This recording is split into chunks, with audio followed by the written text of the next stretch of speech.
గోదావరి పుష్కరాల కోసం కసరత్తు మొదలైంది. పెద్ద సంఖ్యలో వచ్చే యాత్రికులకు అనుగుణంగా ఏర్పాట్లపైన ప్రభుత్వం ప్రణాళికలు సిద్ధం చేస్తోంది. గత అనుభవాలను పరిగణలోకి తీసుకుని కార్యాచరణ ఖరారు చేస్తున్నారు.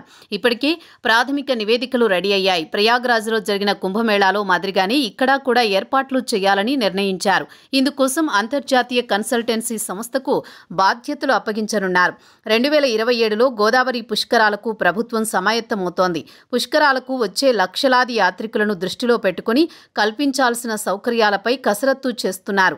భక్తులు వచ్చే రహదారి మార్గాలు, విడిది సౌకర్యాలు, సేద తీరేందుకు ప్రత్యేక శిబిరాలు, రవాణా సౌకర్యం, పార్కింగ్ వ్యవస్థ, స్నానఘట్టాల వద్ద ప్రమాదాలు జరగకుండా ఏర్పాట్లు, రద్దీ నియంత్రణపై దృష్టి సారిస్తున్నారు.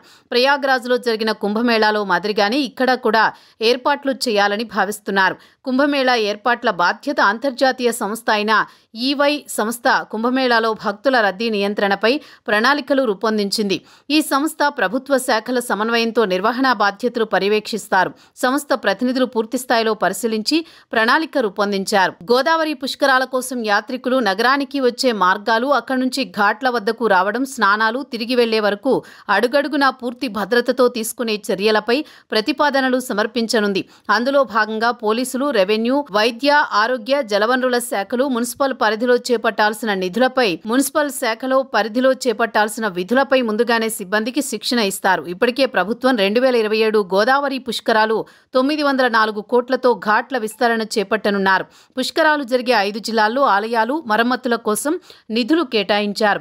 పుష్కరాలు ఏపీలో అల్లూరి సీతారామరాజు, గోదావరి, తూర్పు గోదావరి, పశ్చిమ గోదావరి, ఏలూరు, డాక్టర్ బిఆర్ అంబేద్కర్ కోనసీమ జిల్లాల పరిధిలో ప్రవహిస్తుంది.